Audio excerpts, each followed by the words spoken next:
Now for this little box that I'm going to be making, it's possible that I'm going to be wanting to laminate two pieces of this together. In other words, I want it thicker than this.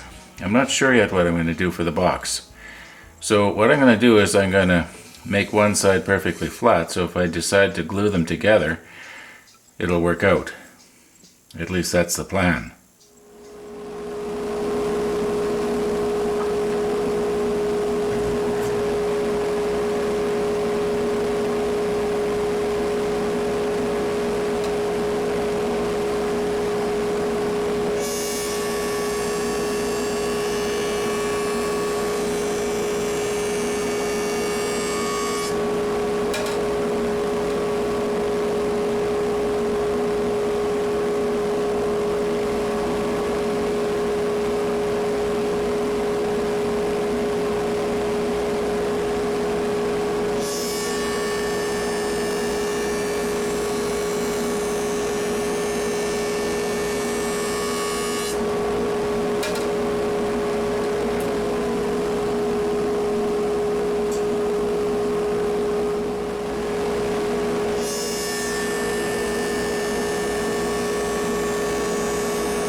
Okay, now I've got both sides perfectly flat.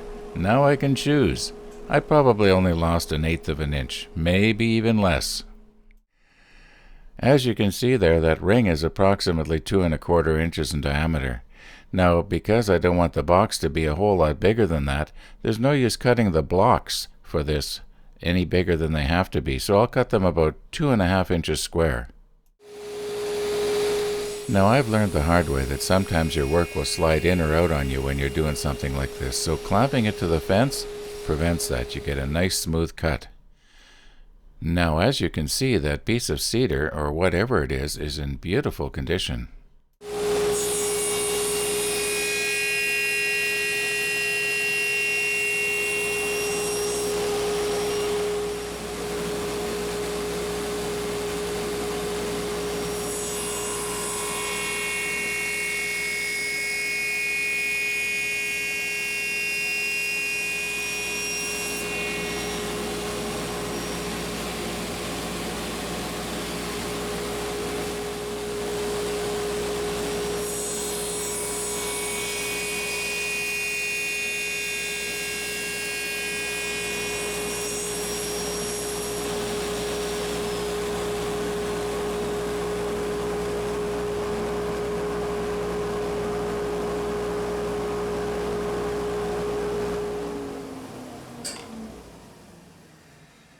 Now I want to show you what I was doing here.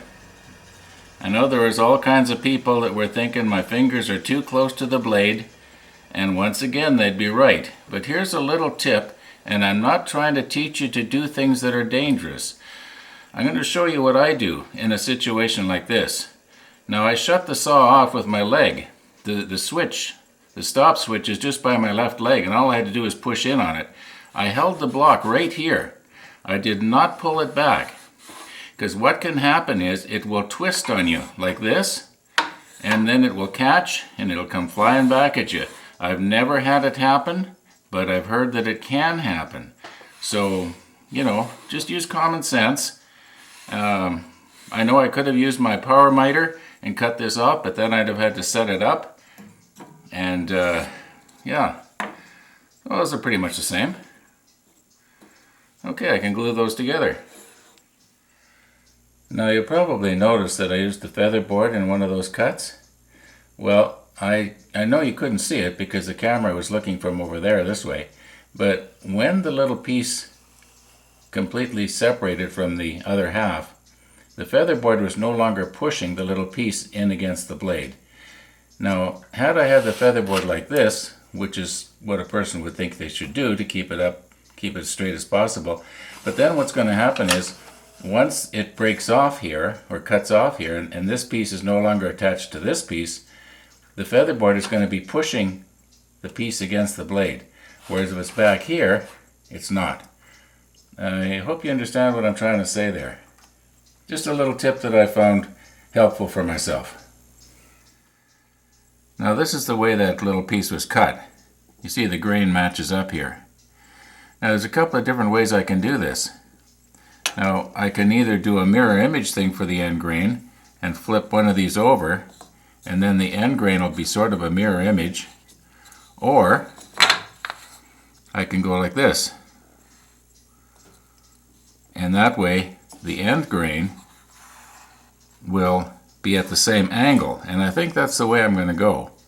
I don't know if you can see it there or not, but the end grain sort of matches up. It runs at all through at the same angle. And I think if the joint is really nice and tight, you're hardly even going to be able to see it. See, on the side there, it matches up. You know, I don't think I have ever seen a piece that had the grain running so straight. I mean, look at that. It's just dead straight. Now I just want to double check and make sure that I do have the grain running the same way. Okay, so I'll put this piece on top of this piece.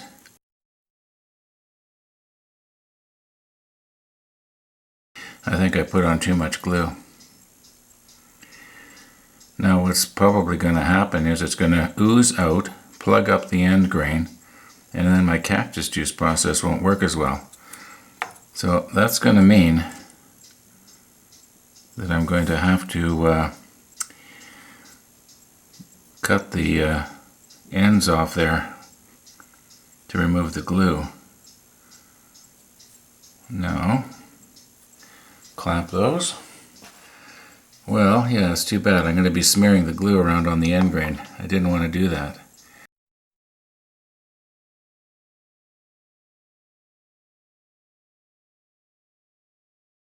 Okay, now what should be happening is the glue is being pressed in and working its way up this way, forcing air bubbles up this way. I don't want any air bubbles in there. Okay, let's see what kind of a mess did we make on the other side. Oh, not too bad. Okay. We'll give that until tomorrow. I'm not going to even try to put any stress on it for at least 24 hours.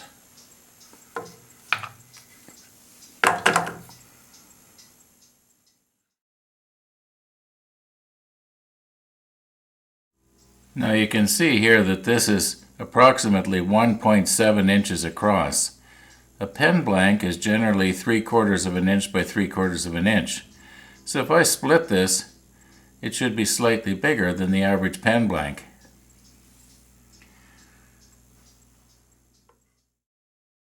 Now you can see here the bushings for this particular flashlight kit.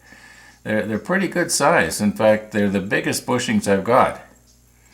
I've never turned a kit of this type that had bushings any bigger than that. Okay, I've got everything adjusted now. It's going to give me one blank that'll be about standard size, and one blank that'll be a little bit bigger than the normal size. And the bigger one we'll use on the flashlight.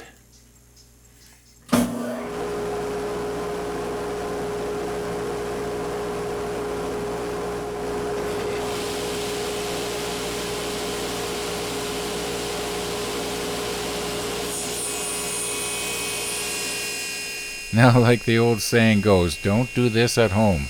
However, if you've got to do it, keep your eye on the blade. It's sort of like a red hot element on your stove. If you're looking at it, you're not going to touch it.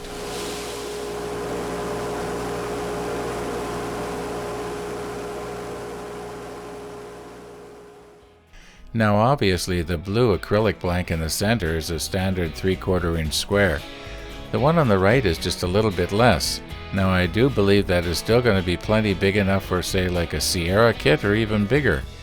And the one on the left, I'm going to hopefully be able to use that on the flashlight. I'm just going to have to make real good and sure that I get the drill going right down the middle of it, because there isn't a whole lot of room for error there.